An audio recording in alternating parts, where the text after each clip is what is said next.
जय श्रीमन नारायण। आज हम अजामिल की कथा को श्रवण करते हैं।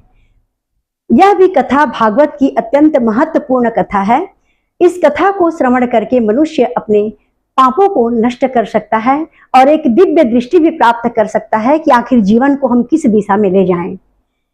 राजा परीक्षित सुखदेव स्वामी से प्रश्न करते हैं कि हे स्वामी, आप यह भी बताइए कि क्या कोई मनुष्य जो है केवल नाम मात्र जप से भी अपना उद्धार कर सकता है? क्या नाम मात्र के जाप से मनुष्य एवं पापी मनुष्य का उद्धार हो सकता है? ऐसा उन्होंने प्रश्न पूछा है। तब जाकर के स्वामी सुखदेव ने बताया कि अवश्य में राजन, कोई भी मनुष्य श्रद्धा भक्ति के साथ जो है भगवान नाम संकीर्तन करे, नारायण ऐसा संकीर्तन करे, तो अवश्य वह अपने पापों से तो मुक्त हो ही सकता है, पापों से उद्धार तो उसको मिल ही सकता है, वह अपने जीवन का कल्याण भी कर सकता है। इसके लिए उन्होंने एक पापी मनुष्य अजामिल की कथा को उन्होंने श्रवण कराई है। कान्य कुब्ज ब्राह्मण था अजामिल, और वह बहुत ही तपस्वी था, योगी था और वेदज्ञ था, अर्थात वेदों का ज्ञाता था। अपने माँ बाप के संस्कारों को मानने वाला था, माँ बाप की बातों पर चलने वाला था, समाज एवं परिवार समाज के संस्कारों पर चलने वाला था। वह नित्य भगवान की पूजा पाठ हवन जप तप किया करता था। इस परंपरा को बढ़ाते हुए एक दिन उन्होंने क्या किया कि हवन करने के लिए जंगल में लकड़ी लेने के लिए जाता है। जब वह जंगल में लकड़ी लेने के लिए गया, तब वहां क्या देखता है, दो स्त्री एवं पुरुष वहां पर वासना की क्रिया कर रहे थे, प्रेम में रमण कर रहे थे। वह जो है उस दृश्य को एक चित्त होकर के देखने लग जाते हैं। आज वह जो लकड़ी चुनना कार्य को छोड़ करके उस दृश्य को देखने लग जाते हैं।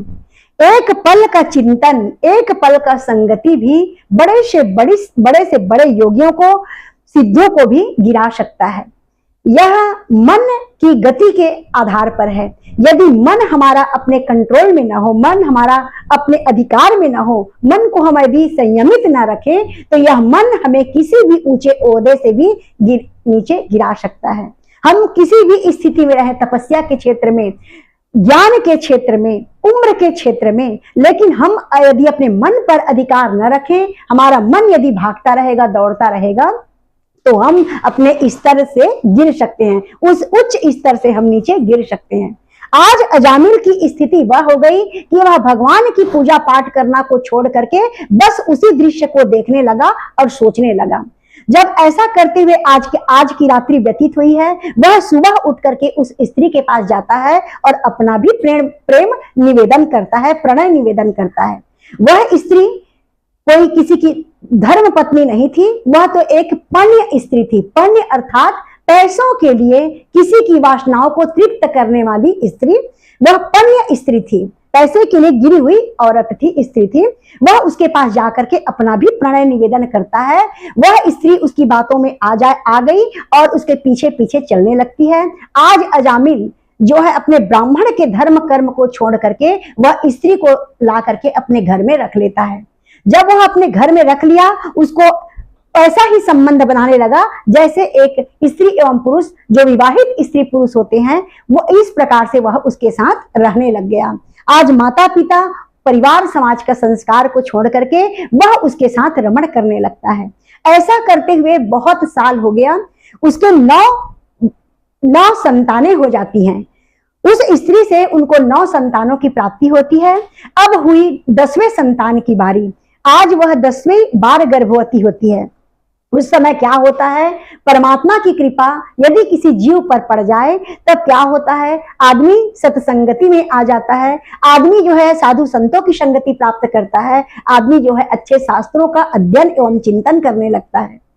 आज भगवान की विशेष महती कृपा हुई है कि आज उनके घर कुछ विशेष साधु संतों का आगमन होता है। वो साधु संतों ने जब जाना कि यहाँ पर कोई ब्राह्मण है, वह उन ब्राह्मण के घर जा करके उन्होंने उनसे जो है सेवा चाहिए, अर्थात वहां पर भोजन आदि उन्होंने व्यवस्था करने को उनसे कहा। दोनों स्त्री पुरुष बड़े प्रेम से कहीं से घूमते हुए साधु संत आए हैं ऐसा जान करके आज उनका हृदय भी जो है मन से प्रसन्न हो जाता है, और प्रसन्न होकर के दोनों पति पत्नी बड़े भाव से उनके लिए प्रसाद बनाते हैं, भोजन प्रसादी बनाए और बड़े प्यार से दोनों पति पत्नी ने मिल करके उनको जो है प्रसाद खिलाया, भोजन प्रसादी कराया है। अब वो दोनों पति पत्नी के जैसे रहते थे, तब दोनों मिल करके उनको भोजन प्रसादी कराए। जो साधु संत है बड़े प्रेम से प्रसाद को पाते हैं और यह जान गए कि यह जो है समय की गति के अनुसार जो है एक गिरे हुए कर्म करने वाले ब्राह्मण है, गिरा हुआ कर्म करने वाला ब्राह्मण है, यह समय एवं संगति का दुष्परिणाम है। ऐसा जान करके उन्होंने एक मंत्र दिया है। उन्होंने कहा कि हे अजामिल, अब की बार जो बालक होगा उसको आप नारायण कह करके पुकारना, उसका नाम आप नारायण रखना। ऐसा उन साधु संतों ने कहा और वहां से वो अपने गंतव्य की ओर चले जाते हैं। समय आने पर उनका 10वां बच्चा, जो 10वां बालक है, उसका जन्म होता है। इस बार उन्होंने उस बच्चे का नाम, उस बालक का नाम नारायण रखा है। उस छोटे से बच्चे के साथ अजामिल दिन भर खेलते थे और उसके साथ ऐसा जो भी करना है, नारायण ये करो, नारायण वो करो, इस प्रकार से उनके साथ दिन भर समय व्यतीत उनका हो रहा था। ऐसा होते होते आज वो उम्र 88 साल को पाते, 88 साल हो गए, वृद्ध मृत्यु उनके सामने करके खड़ी रहती है। जब उनके सामने करके खड़ी हो गई, क्या हुआ, मृत्यु जब सामने खड़ी होती है तब वो वहां पर 4 जो है काले यम के दूत आते हैं। 4 यम के काले काले दूत आए, भयंकर उनका स्वरूप था।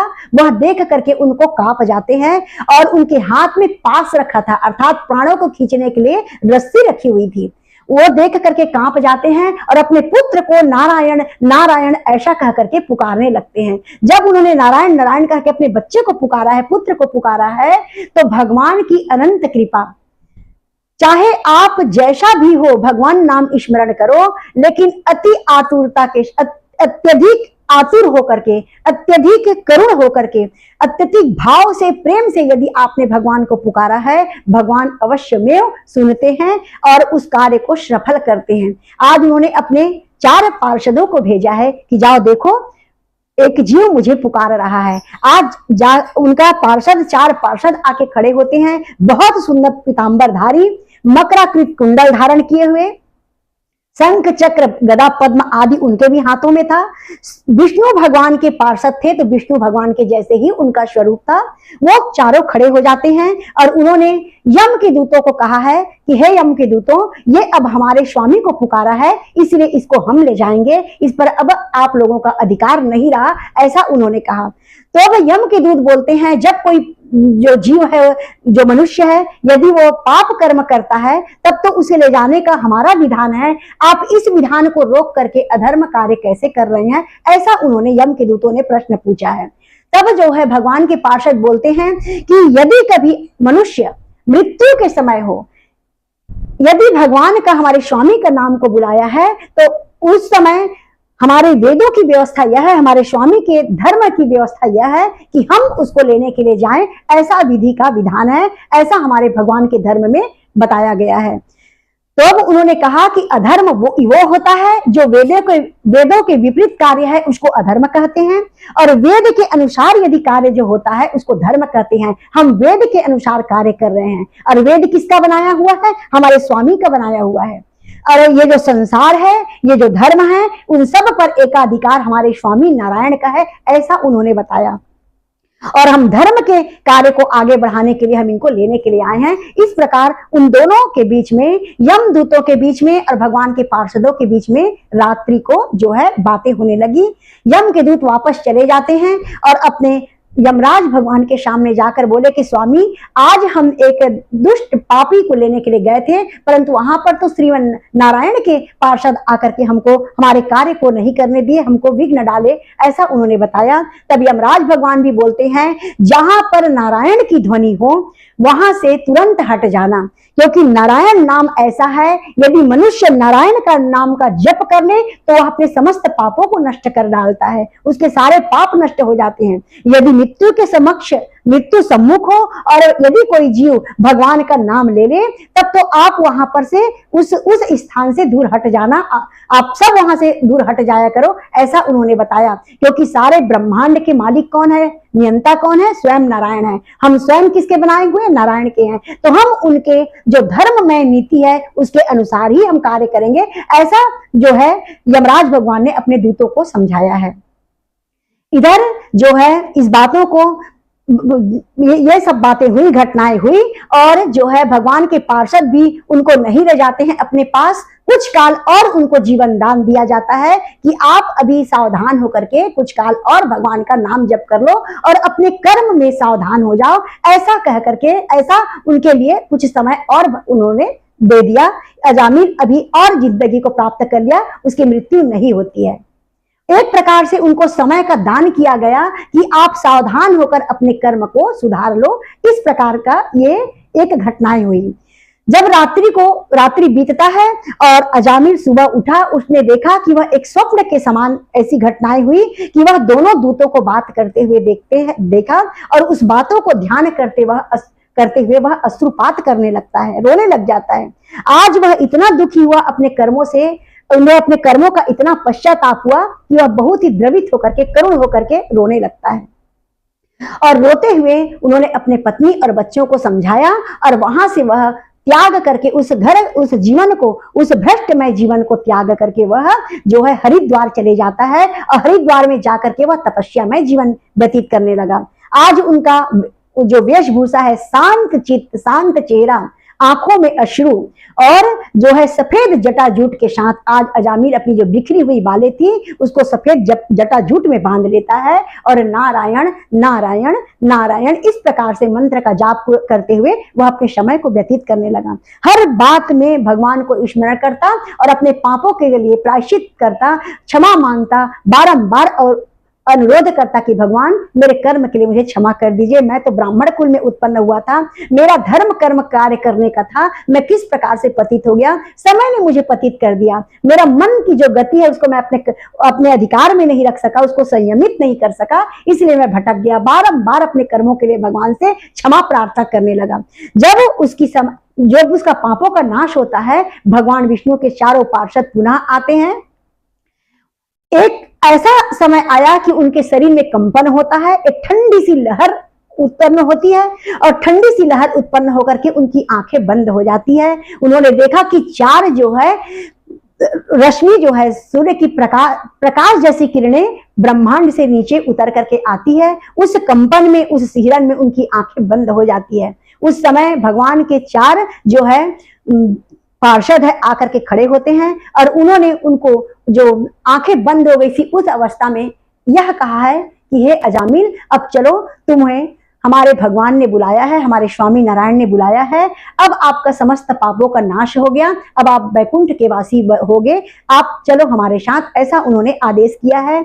आज अजामिल का प्राण निकलता है। थोड़ी आकाश में आगे उठी, आकाश से उठ करके अपने मृत पड़े हुए शरीर को देखते हैं और देख करके फिर वहां से पार्षदों के साथ चले जाते हैं। वहां बैकुंठ में स्वयं नारायण उनका जो है इंतजार कर रहे थे।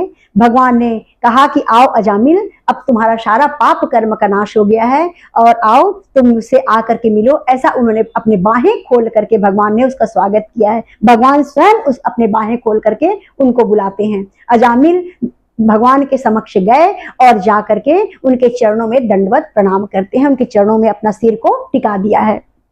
इस प्रकार एक दुष्ट आदमी, एक पापी आदमी का भी इस प्रकार से जो है उद्धार होता है। भगवान नाम संकीर्तन इतनी बड़ी शक्ति है कि दुष्ट से दुष्ट व्यक्ति भी अपने आप को कल्याण, मोक्ष के मार्ग पर ले जा सकता है, मोक्ष प्राप्त कर सकता है, अपने आप को कल्याण में जीवन प्रदान कर सकता है। हमें साधु संतों की संगतियों से और जो है अच्छे शास्त्रों के अध्ययन से विमुख नहीं होना चाहिए। जब भी समय मिल जाए हमको साधु संतों की संगति करनी चाहिए, अच्छे शास्त्रों को पढ़ना चाहिए, भगवान नाम संकीर्तन करना चाहिए और ऐसा करके अपने जीवन का कल्याण करना चाहिए। प्रेम से बोलिए जय श्रीमन नारायण।